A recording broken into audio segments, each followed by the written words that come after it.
Hello, everyone, and welcome to another prediction show here on Fightful with me, Stephanie Chase. Today, I am predicting AEW Forbidden Door with Suit Williams. Hello, Suit. How are you?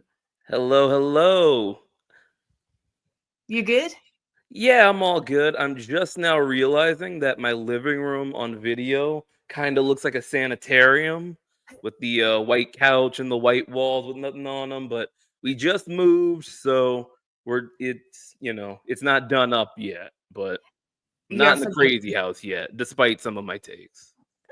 You're forgiven. Well, look, I'm in what I would call my teenage bedroom, and I have a wild WWE 2000s cover on it, which I've had to switch around so it's just the logo because there's too many bad people on the front of it. And it's not even on by choice. So it's like the only clean cover I had left. And I was like, oh, okay. But now that I've switched it, it means like all the bad people are sleeping on top of me, which might actually be worse. But Yeah. anyway, it's not good. It's just, better not to think about it.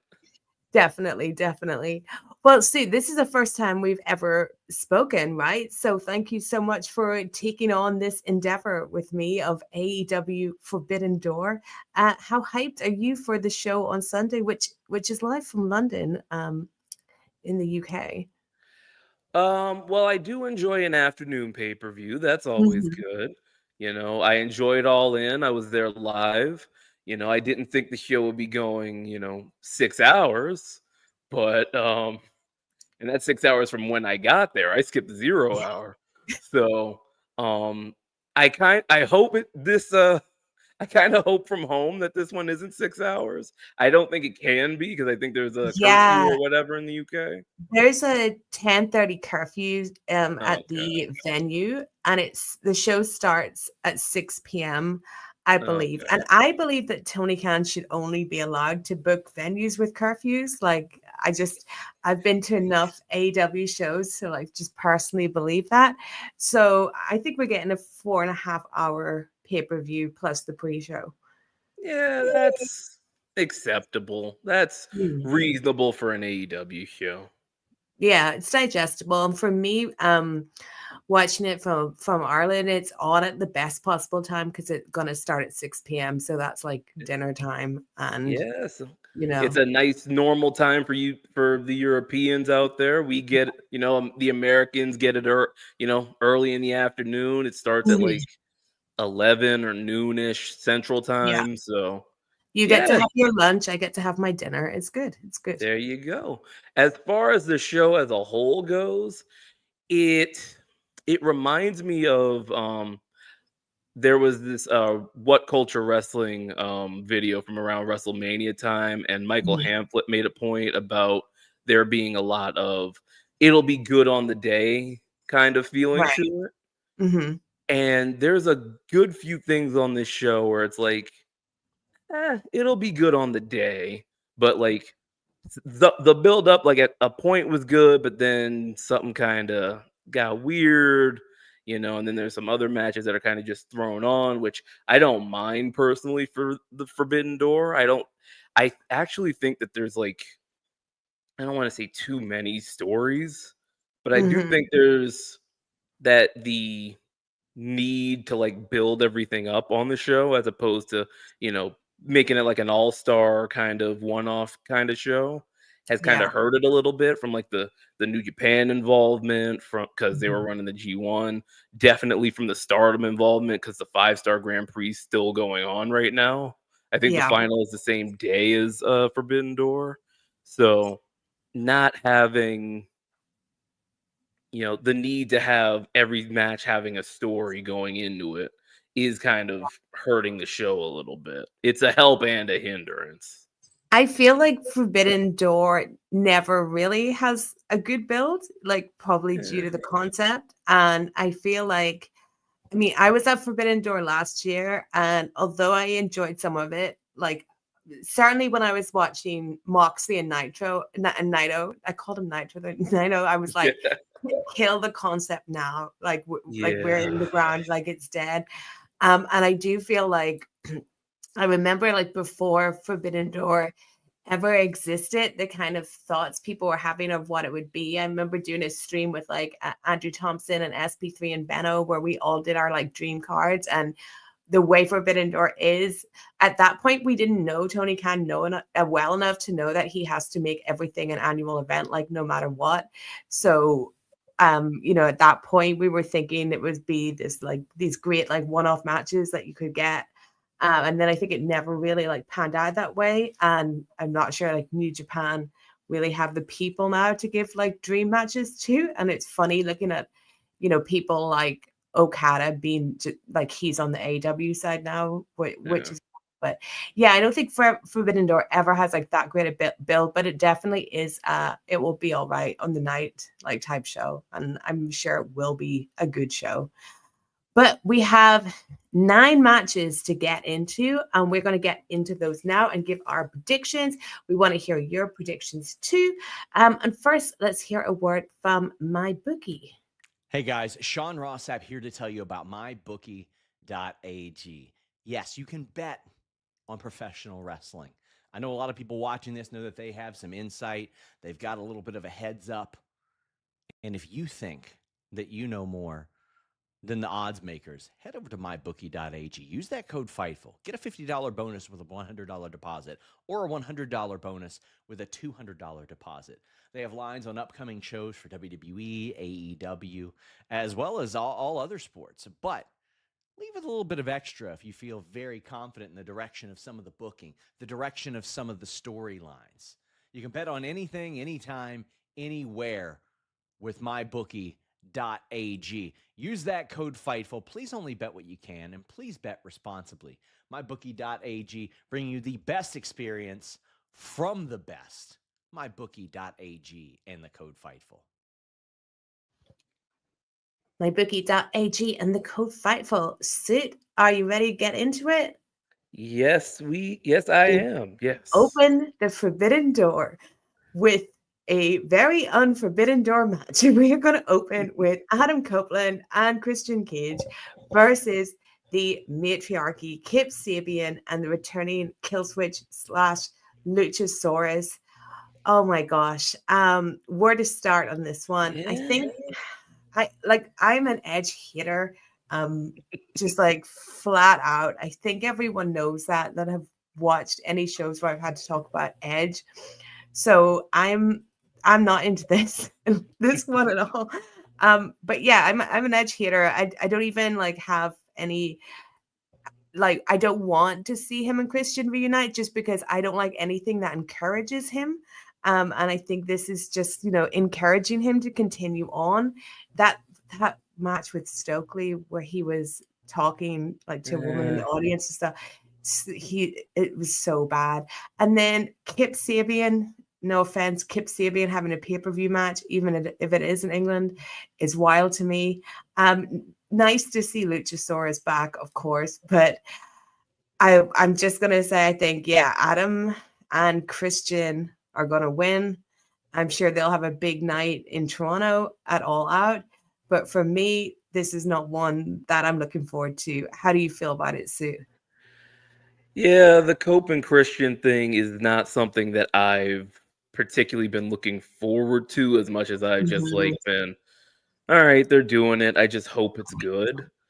But I will say that I do like how they're kind of going about it with Christian not suddenly like abandoning his character. He's just being like, I don't need to change, but I do need help. So let's help each other out and move on from there. I do like that aspect of it. It's good to see Luchasaurus back, like you said. He had a very scary sounding, ailment. I think it was double pneumonia, I believe it was. Shame about Nick Wayne getting hurt, but I do think that can kind of turn into a positive because I do think Cope and Christian are going to end up with the tag titles. So maybe you could run this back with Nick Wayne on the other side. On the other side of this injury. I do wish there was a lot less Kip Sabian in this match. I was live at All Out, and I saw maybe the only boring Pac match there's ever been. I saw Pac versus Kip Sabian for the All Atlantic title, I believe it was called then, and it was not good. Kip So, is one of those guys where it's like he had a wild stroke of luck getting in with Cody when he got in, and I guess he's just here now. yeah, yeah. he's like the, to be American about it, he's like the backup quarterback that everybody likes, but everybody knows just isn't good. Yeah. So he's just like, he's a good locker room guy. And it's like, Mhm. all right, I guess, but that don't mean put him on pay-per-view. But Yeah, I was listening. You mentioned him earlier. I was listening to Michael Hamflett and What Culture earlier, and they talked about this, resurrection of Killswitch video, Luchasaurus video, and they were like, "What if Jack Perry comes back in London?" Which was the scene of a big crime for him. And that did make me wonder, like, where is Jack Perry? When is he coming back? Kind of nostalgic for his team up with Luchasaurus. I think I'd be definitely more invested if it was him rather than Kip. But yeah, I don't know if that's something that could happen, but that would at least be more intriguing to me if he made a return than the Edge and Christian stuff. But like, yeah, I'm glad I won't have to be in that arena where everyone is singing Edge's song and encouraging him. yeah, my thought was that Jurassic Express, because I figured they put Perry back with Luchasaurus, it'd be kind of like a nice reset for him. Yeah. My thought was that they would be put together, and then once this Copeland Christian thing got rolling, I thought, okay, maybe those two come back, and it's like a ghost from Christian's past, and they get the belts onto them, and kind of just move off this Copeland Christian thing. A nice little jump off point for that. But Luchasaurus is back now, so we'll see what happens with Perry. But I'm still, look, I will die with my Jack Perry stocks in hand. There is a babyface run with that guy. Trim the beard a little bit, go back to the trunks, get the women screaming. Hey, I see it. I've got the vision. Like I always support Jack Perry. He's other than Jay White, my mom's favorite in AEW. He does get the ladies' vote. He just ended up in a really bizarre situation, which he had to turn heel from. But there's definitely more babyface potential to be mined from Jack Perry. But yeah, I think we're both in agreement. It's going to be Cope and Cage winning to set them up to do something big in Toronto, and I guess that will be fun. I saw them wrestle each other in Toronto when AEW did a Dynamite in Toronto, and that was the best use of Edge for me, so at least they'll get that. All right, I'm going to switch up the order a little bit because it's too soon to talk about the next one that is on the Wikipedia list. So let's talk about Kyle Fletcher versus Hiromu Takahashi for the TNT Championship. Suit, how do you feel about this one? This is a very interesting match. It's a very Forbidden Door feeling match. It might be the most interesting Hiromu match on paper since before the pandemic, really. I mean, he's been spinning his wheels a lot. He did get he had one never title match with Hanare, which was like one of my matches of the year for whatever year that was. But other than that, he's just been really spinning his wheels in New Japan. So, getting to see him in with, a new face, a heavyweight, that's always a very interesting aspect for me. And then Kyle Fletcher, I'm very glad AEW got him locked up because he is going to be, he's on track of being one of the best wrestlers in the world, if he isn't already. He's phenomenal. He's just had such an incredible transformation from we've seen him on the indies, even working with him in Rev Pro, and he's like such a different guy now. I've always have a spot in my heart for Hiromu and Daryl. Daryl is a big part of my life, so I'll always love Hiromu, but I do think that he's become very stale. It is not the pre-pandemic Hiromu, but I think that, yeah, putting him in a different environment might just breathe new life into him. I think he might be more like unleashed or like unchained in this match, and Kyle is going to give it his all too. So I think it's going to be really good and really interesting. I hope they keep it to around like the 10-minute mark. I think that's like the best. Sometimes AEW can go like a little bit over with the match lengths, but this one I would say keep it to about 10 minutes. But I think we can both agree that like Kyle is going to win this match, and that's going to be it. But it's going to be very good, I think. Absolutely. I think this TNT title run is going to be a big showcase for Fletcher as he rises up the card. And there's a world where I see him beating Hangman for this world title. Oh my gosh. Maybe toward the start of next year more than anything, but I can see it in my mind. Like, he is on that trajectory, and I'd be looking forward to it. Part of me would say that's too soon, but he's like, it's been fast. Like, the trajectory he's been on, it has come up like fast thanks to him. So you never know. He hasn't been a heel for a year yet. Like, his turn was at Wrestle Dream last year, and we haven't come up to Wrestle Dream this year yet. Like, it's only been 10 months, and he is just shot off like a rocket ship. Up next, we have another more Forbidden Door match. We have Sabre Jr. versus Nigel McGuinness, who will have Daniel Garcia with him. And this is for the IWGP World Heavyweight Championship. I think this is very cool. I remember when Nigel returned last year at All In at Wembley. I remember how excited Benno was when they started playing Oasis Fucking in the Bushes, and he knew it was Nigel. And Zach is one of my absolute favorite wrestlers to watch, and he had my favorite Forbidden Door match last year, and so I always love watching him. And these two feel like two, different generations of the same kind of guy, which is really cool. This does have a kind of a dream match element, certainly like something you maybe never thought was going to happen with the situation with Nigel. So I think that's awesome. And then as far as Daniel Garcia has been paneling with Nigel. I guess he turns on him because Zach is of course going to win. And Daniel Garcia just in general is like a totally sore subject for me. So, sad that he's just in that position. But anyway, I do think it's going to be very cool to see Nigel with Zach. But obvious winner. How are you feeling by this one, Sue?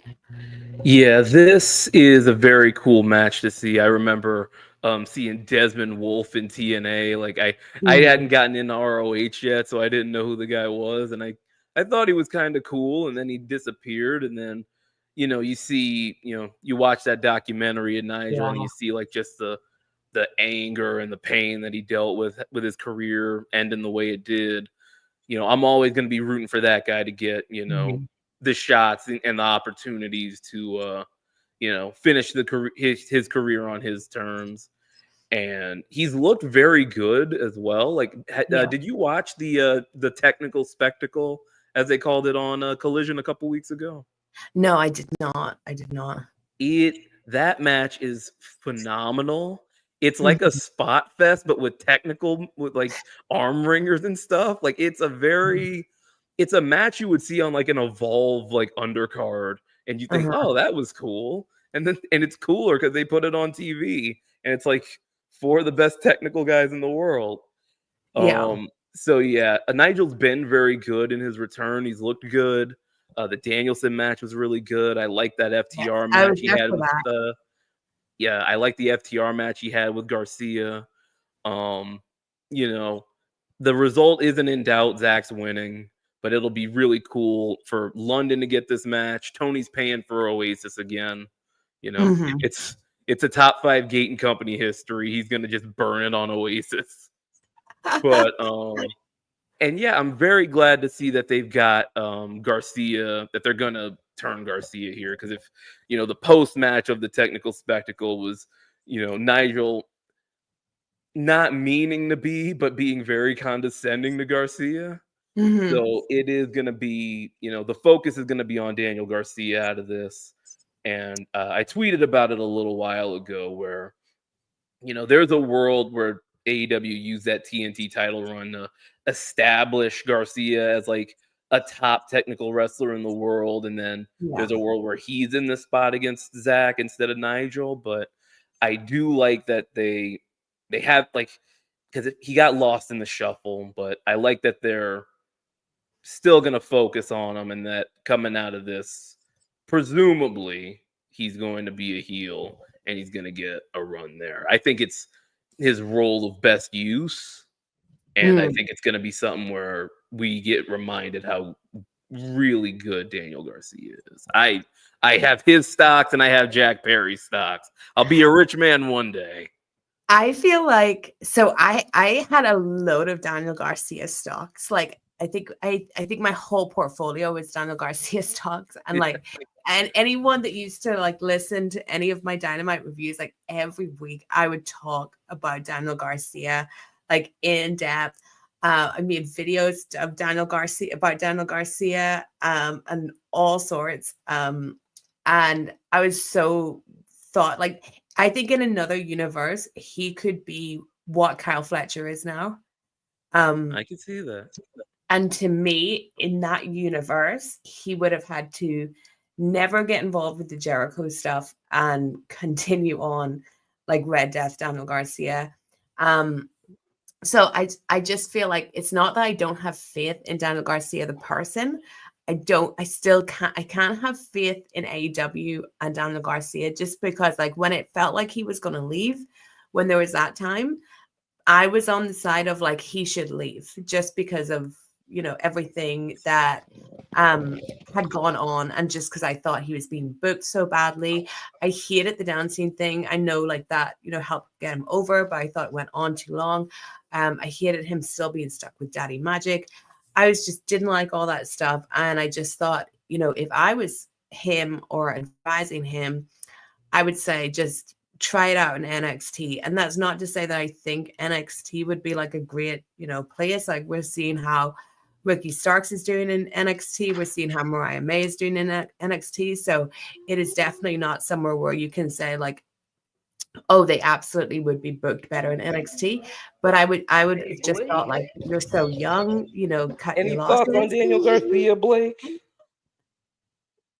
No? Oh, good. All right, there you go. I had to get my sister off the bus real quick, so Oh, give me no one worries. second and I will be right back. Well, yeah, life tip, don't get invested in any young wrestlers because you will end up being disappointed. And then he re-signed, and like I feel like people got in his head and was just like re-signed. So he did that, and then we had the whole MJF stuff, which was befuddling, just because of how it played out. And then he got the TNT Championship, and I've just still never seen the kind of rise of Daniel Garcia that I wanted. I just monologued all my problem, like monologued Daniel Garcia's like entire career, and just how I just still feel like let down by the booking of Daniel Garcia. That's the gist of it. When you got started talking about Garcia and I saw the bus pull up, I was like, okay, she can run with this. Yes, I can run with this. So my days of talking constantly about Danny and making videos about him are over, and that is just down to the fact that there's kind of like nothing to say really, because I don't really think there was any great change when he decided to stay with AEW. But maybe it's coming here. Maybe he turns on Nigel. And this is this is the beginning of Daniel Garcia being the guy, but we will see. But yes, we both know that Zach is going to win this one, of course. But I do think it will be extremely, extremely good, especially if you like a certain type of wrestler. Shall we do a women's match suit? Sure, we've got two of them. We do. Let's do Mercedes Mone, who just won a championship tonight in Rev Pro, a Scottish championship. So she's collecting them all. Versus Alex Windsor versus Persephone. I don't think I ever say that right. Persephone. Persephone. Sorry. It's all good. versus Bozilla. You can tell that out of these four, there's only two that I'm really familiar with: Mercedes Moné versus Alex Windsor. But I guess we'll make it a four-way, so it's more Forbidden Dory. Suit, do you have any maybe better analysis than I probably do of this one? I saw Persephone live at Supercard of Honor during All-In weekend, and I thought she looked good. And then Bozilla I watched on the 5-Star Grand Prix show that was on YouTube a couple days ago. It might still be on there, I'm not sure. Mhm. But I saw her. She was in the opener, and I thought her match was very good. Bozilla, you can picture her in your head. She's a very Mhm. big woman. So her throwing everybody around will be good. I think Windsor's been very good in her AEW run so far. I Yes. enjoy her Pokemon-esque saying of her name. And, Mercedes Moné is Mercedes Moné. She's great. And so she's going to retain here. We will move forward. And, we will have a good match on the books here. Yeah, I think obviously Mercedes wins. I think it's nice to give Alex Windsor a match on the show. Like she's new to AEW, but will be familiar to everyone in the UK. So that's really cool. So yeah, I think it's going to be good. I'll just point out this comment from Ash. It would be really cool if Danielson was the commentator for the Nigel match. I think that would be really, really awesome. He'd be the guy to do it. He is over there. He's doing the pre-show. And Scott, I was saying that Mercedes did win another one. She's 9 belts Monet now. Wow. So let's get her another one. Double digits. I know. I think the TBS one will probably be the last one she loses. So I don't see that coming anytime soon. But let's go on to the other women's match. We have Timeless Toni Storm versus Athena for the Women's World Championship. This is Athena cashing in the casino gauntlet that she won. So Athena finally, Athena is on the stage in AEW, which I'm really happy about. She's such an incredible wrestler. I don't 100% think like that her character that she does is like 100% for me, but I think she's the best in the ring, and I think that she was unfairly imprisoned for such a long time in Ring of Honor. It's just whoa. Predicting this one, I do feel is kind of hard because Toni Storm is Toni Storm and like one of the biggest stars they have, not just women, but she lost in Wembley last year to Mariah May. And the Athena story of Athena in, Tony Khan's universe has been like such a long drawn out one, and everything she accomplished in Ring of Honor. I could actually see her winning, but I don't know if I want to like place that bet yet. But how do you feel, Suit? I feel very much the same way. Athena's very much like Andy Dufresne in Shawshank Redemption. She's crawled her way through the shit, and she's finally made it to AEW. There was a little point where I think that she felt a little rudderless because she kind of ran out of people to fight. Yeah. But they've they brought her up. They had her win the gauntlet.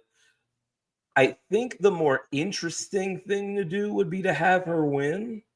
Mm-hmm. But at the same time, you got Toni Storm. She's on the run of her career. She has been, I've been someone who was critical of the character and critical of the work early. But 2025, she has been phenomenal this year. And do you want to?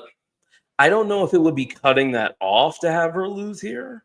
Mm-hmm. It would be a little bit of a risk because she does feel like one of the biggest stars in the company, point blank period right now. So do you give her another mountain to climb, or do you keep her on top? And if I had to put money on it, like you said, I would put money on Toni Storm over on Bet AG. What's the sponsor? Bet Online AG. My bookie. My bookie, them too. Never mind what I said.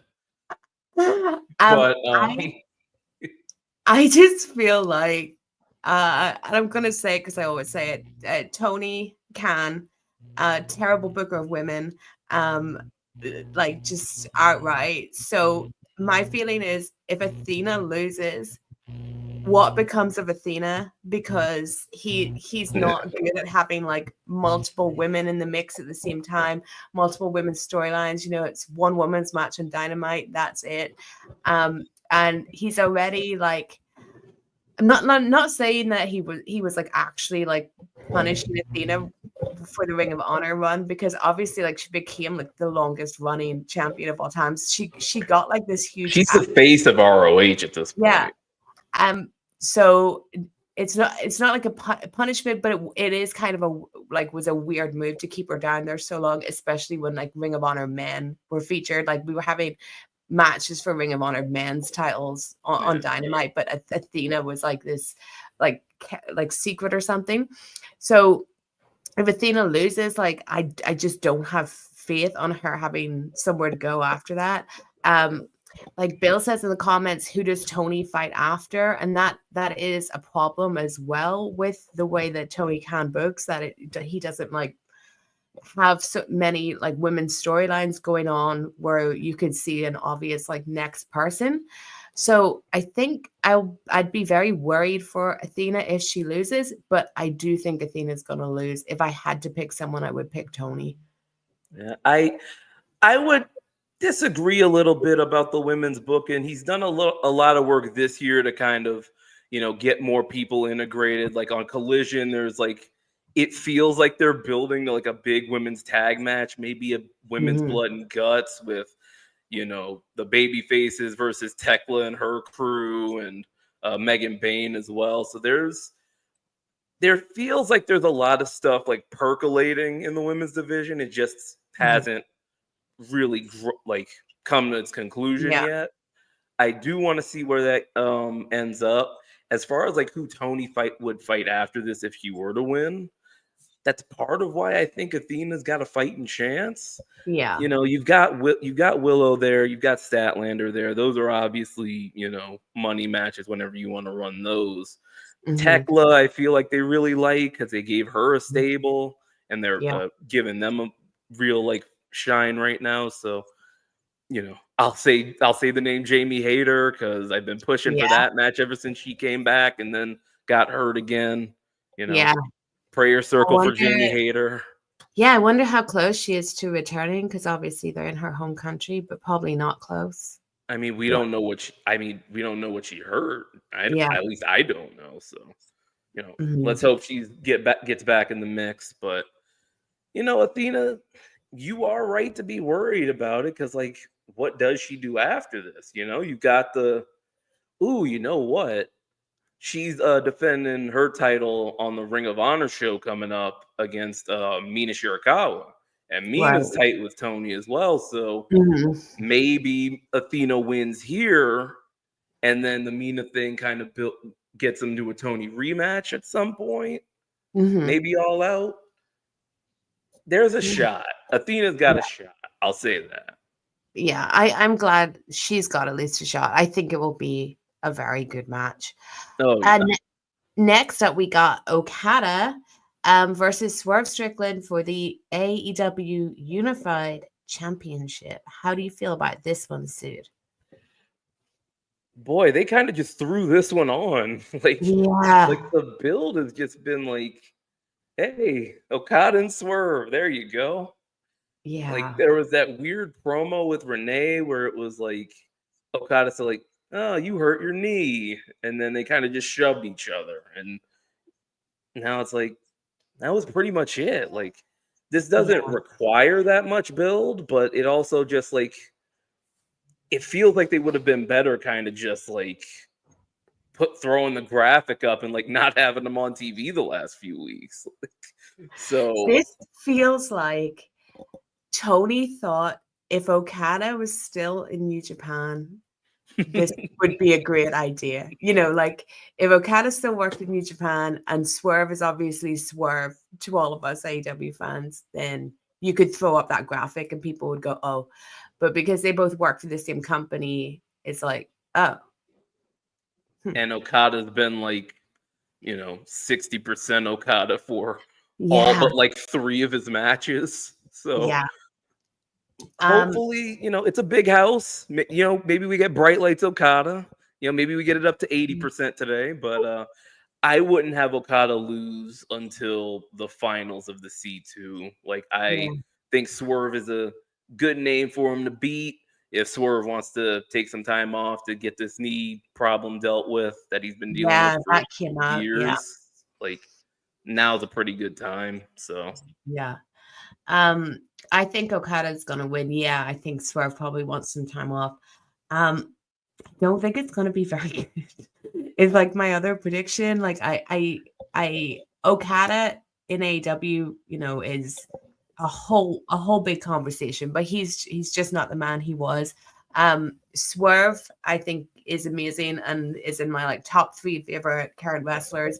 But there's just something about the chemistry with Okada that I just don't think it's going to be there. And then, he's got the bad knee and everything, and the build hasn't been great. So I no chance of being match of the night or anything like this. It has a chance of probably being one of the matches that when it's all over and we have to talk about was it too long or not, this might be one of the matches that people say, oh, you could have cut that. It feels like that. For me, I just have such a trust in Swerve in big spots.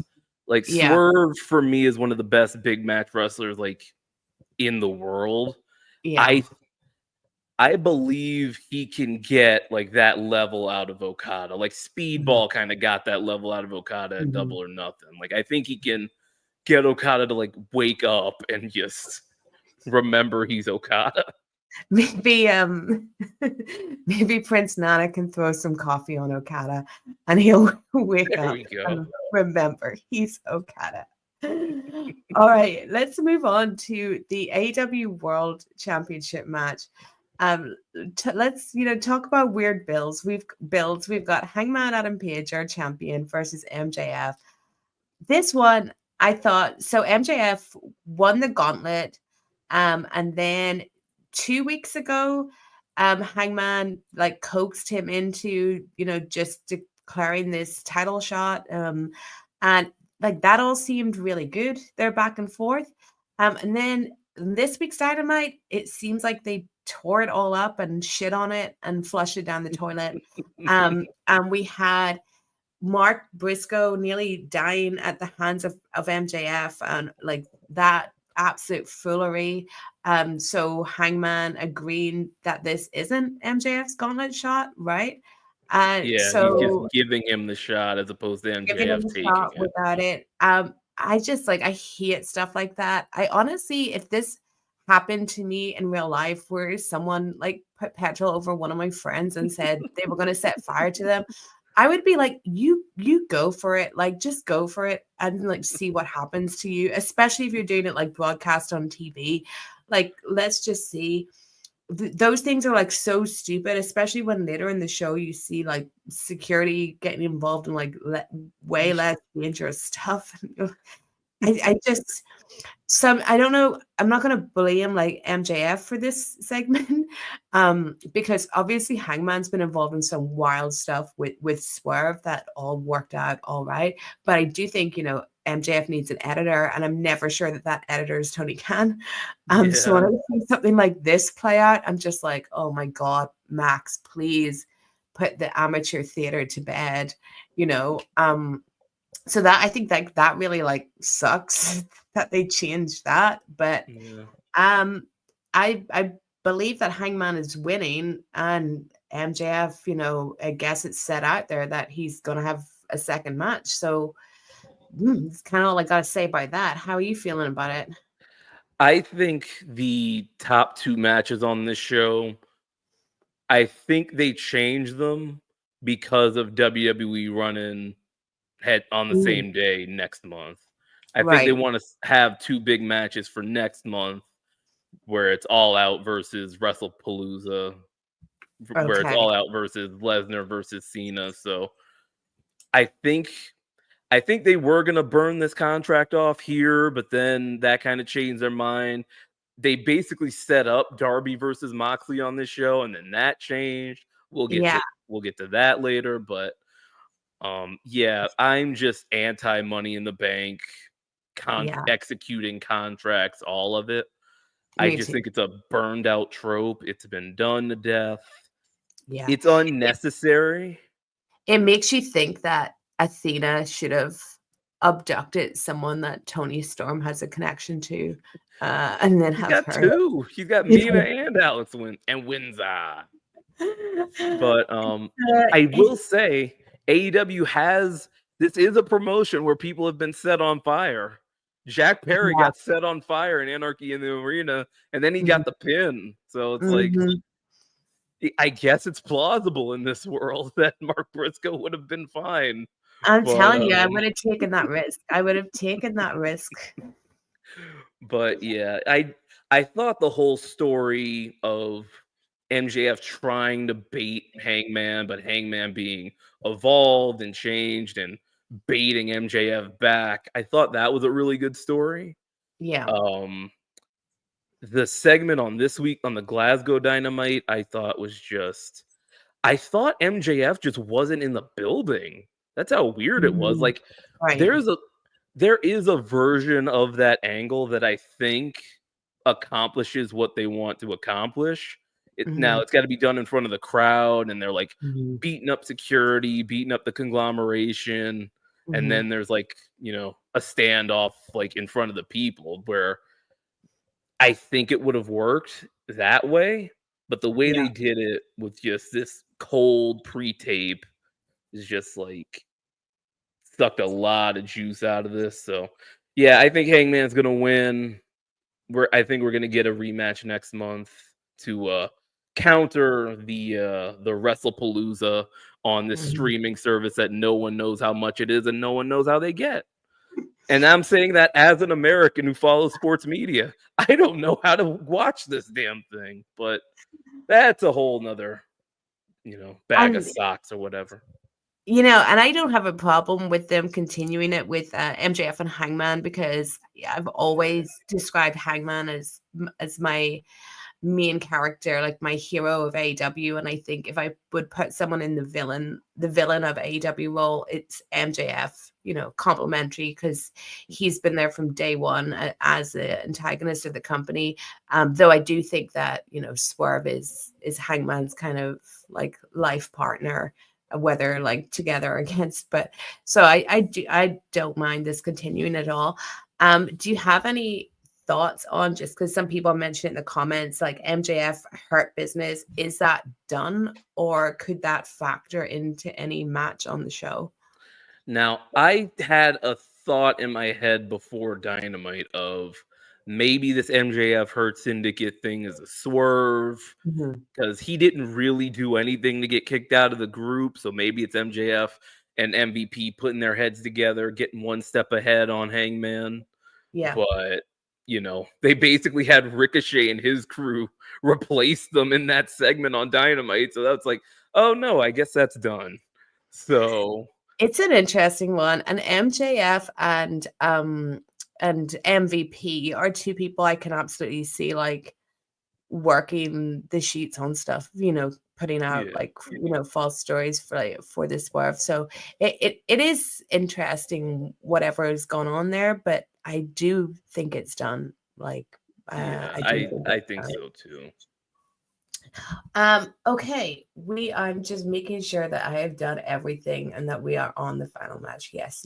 No, we didn't talk about the tag title match. Oh, the tag title match? Oh shit, yeah, yes. We skipped it. We are on the Hurt Syndicate now. Sorry, that's why I got confused, because I was literally looking at Bobby Lashley's name and thought, okay. So we got the Hurt Syndicate, Bobby Lashley and Shelton Benjamin versus Brodido, Brody Kid and Bandito versus FTR. A three-way tag team elimination match for the championship.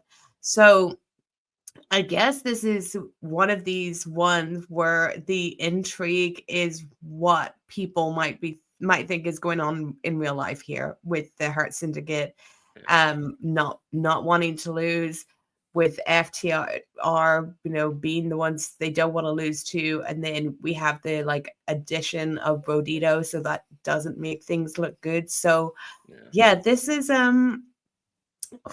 like this feels like it's either straightforward, like Hurt Syndicate win again, or FTR win, but I think the Hurt Syndicate's winning. I'm not sure. It being an elimination match is what throws a wrench in everything, because if it was a 3-way match and Hurt Syndicate wanted to get out of losing, then you just pin Brody or something. But this being elimination, I think if I'm to give the Hurt Syndicate the benefit of the doubt, maybe they want to put over a babyface team while still getting to the FTR, while still getting to the destination of FTR winning the belts, because they've been, dominant heels this whole time. Maybe they don't want to lose that comeuppance coming from another heel team. Maybe they want to get it onto a different, maybe they want to lose to baby faces and then, somehow FTR end up getting the belts then. That's giving them the benefit of the doubt. That's giving them some grace. This match being elimination, I can see Brody pinning Shelton and then FTR getting their win back, getting their win at the end of it all. So, it will be interesting to see. I don't think the result is in doubt at all. I think FTR is going to win.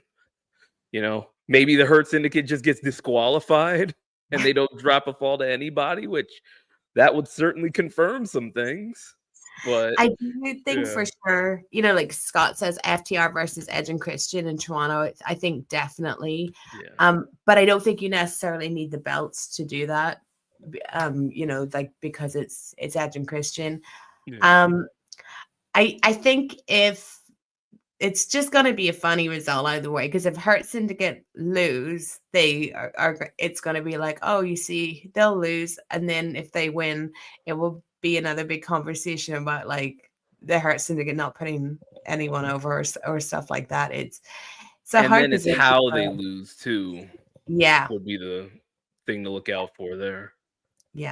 Why? I mean, if they don't want to lose, you just think of what Aleister Black was like in AEW. And it's like, if this fool can get away with these things, then it's okay for the Hurt Syndicate to get away with things. I mean, at least the Hurt Syndicate have a chant. But it's a fun chant too.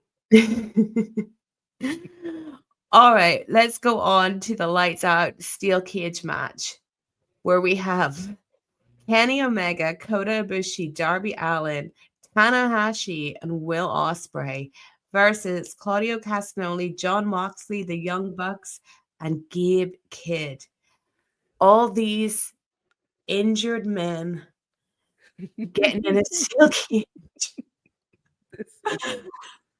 I think this is going to be a absolute spectacle of crazy spots, not much wrestling. Will, doesn't seem in good shape at all. We know that Tanahashi is just being held together. Obviously, everything Kenny's been through. Darby's just a maniac, so he'll do wild things anyway. Gabe Kidd had time off too. So it's an interesting one to put together, but I just think this is going to be absolute carnage, and the faces go over.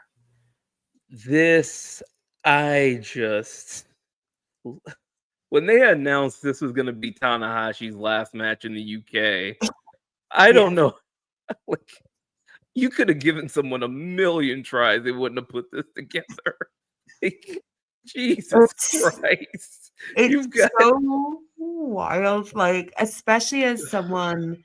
Well, I guess maybe we both have the same perspective because he's Japanese. So when he comes over to the UK or the US, even before AEW, he just has this kind of great living legend, baby face aura where everything seems very just not crazy around him. Like before he got proper, like with the knees and all, it's like Tanahashi is going to give you a great match, and it's going to be some proper wrestling, respectful wrestling. And yes, now his last match in the UK is going to be this absolute clusterfuck. It's wild.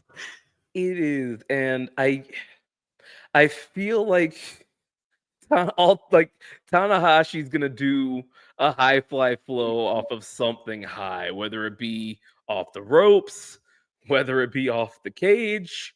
I feel like there's just gonna be 9 guys stood under Tanahashi. He will do a big jump, and then him and Gabe Kidd will lay in the corner for 5 minutes. Because Gabe Kidd's coming off something with his knee too. He missed the whole G1, you know. And I think wild to miss the G1 and then still do this match.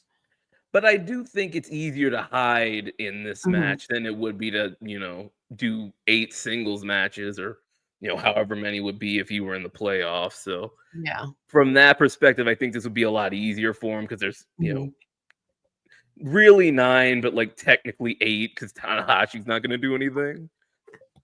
I still remember when Okada was in Blood and Guts, and I was really wondering, like, what's Kazuchika Okada going to look like in War Games? And then after I watched the match going, I wonder what Kazuchika Okada would look like in War Games. When Kota did Blood and Guts, that was a low point. Yeah. I mean, he did. I remember like him doing like a moonsault on a bed of nails, though. Like he did something in that match. Okada didn't do anything. It just seemed though like so out of place. And I know Kota's history. He's done wild shit in DDT, but there was something about him in like the AEW like Blood and Guts setting type thing where I was like, this guy, this looks strange. This is a fever dream. I mean, he's looked better in AEW. He had that match with Okada that, you know, he looked really good there. And we got a glimpse of like, ooh, he did a tiger driver off the top rope. Here we go. Hey, Kenny Omega's here. Nice to see him. Yeah, this is just the lights out that makes me think something's gonna happen. Like there's gonna be like some big angle to close the show. It'll probably be Ospreay's write-off for this neck injury. There's the naive part of me that's like, maybe he's working because he's you know, he's in here with Tanahashi, who would, you know, post pictures of his x-rays and have everybody work over that injured arm during the G1. So maybe he's working. I'm just crossing my arms open.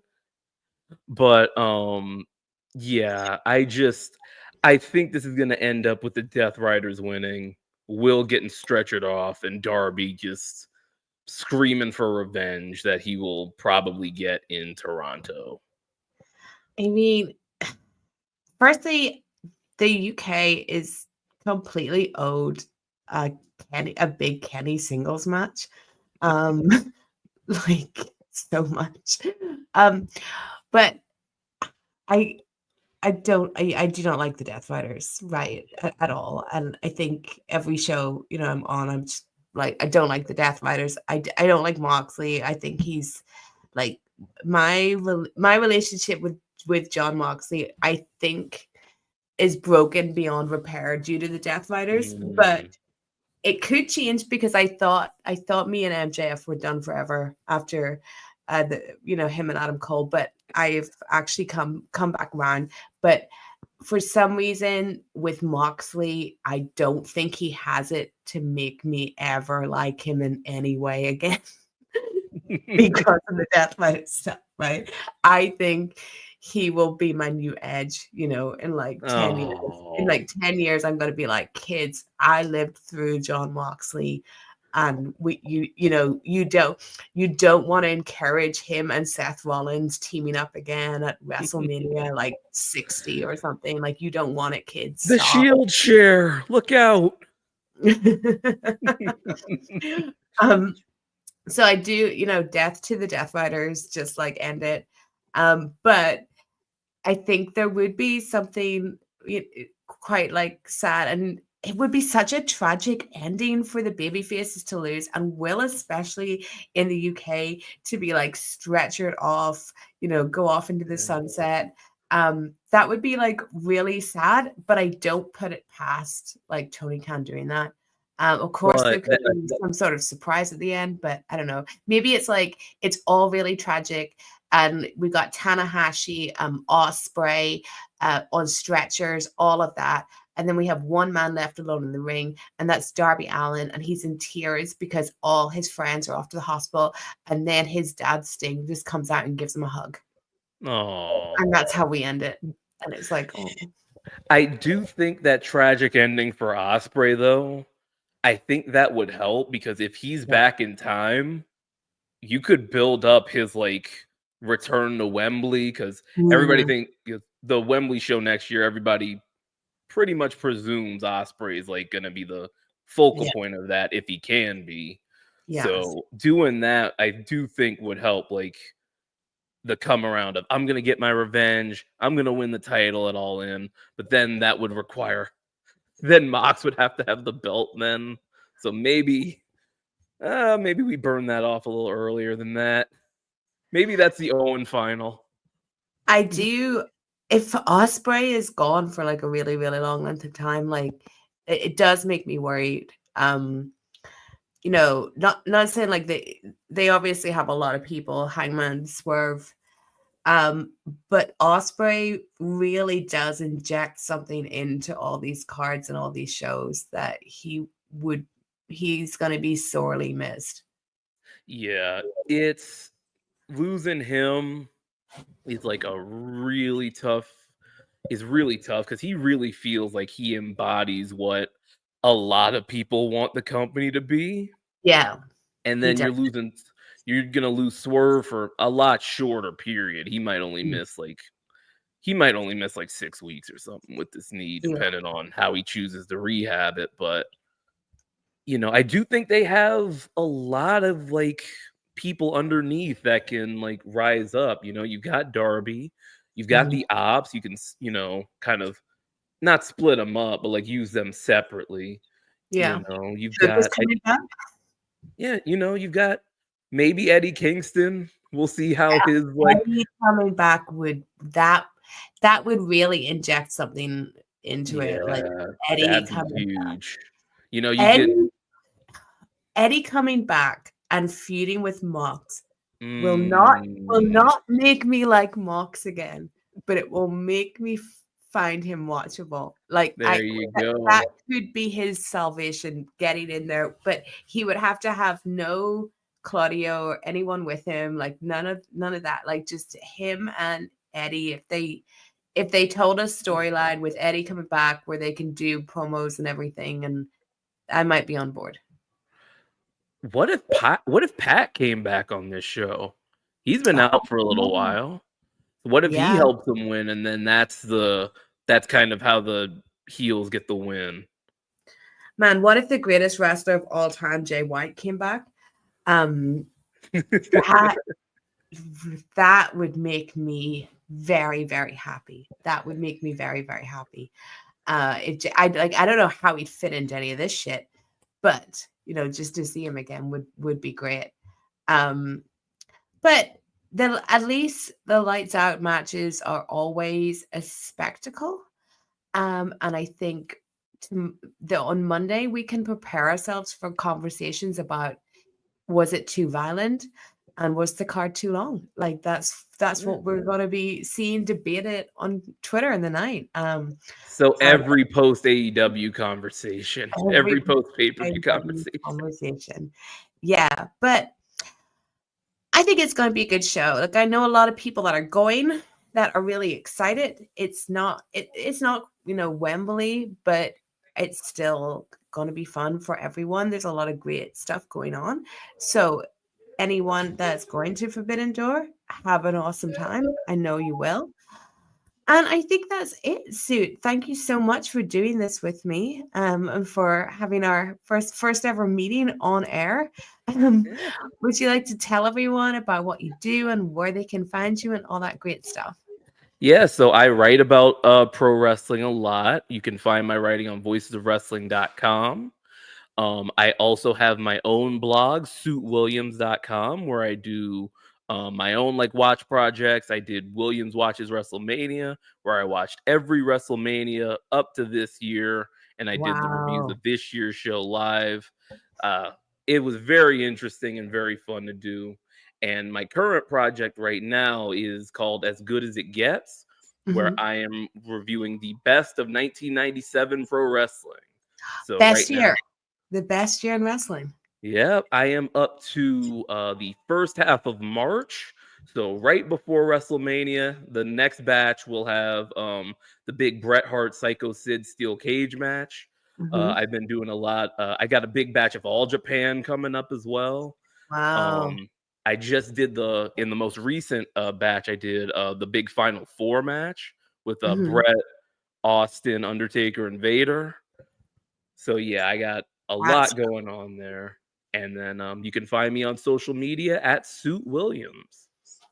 nice. And you can find me on X and Instagram at Stephanie M. Chase. You can find me on Substack, Stephanie Chase or Stephanie M. Chase, whatever, you'll find it. I wrote there last week about, WWE hates women.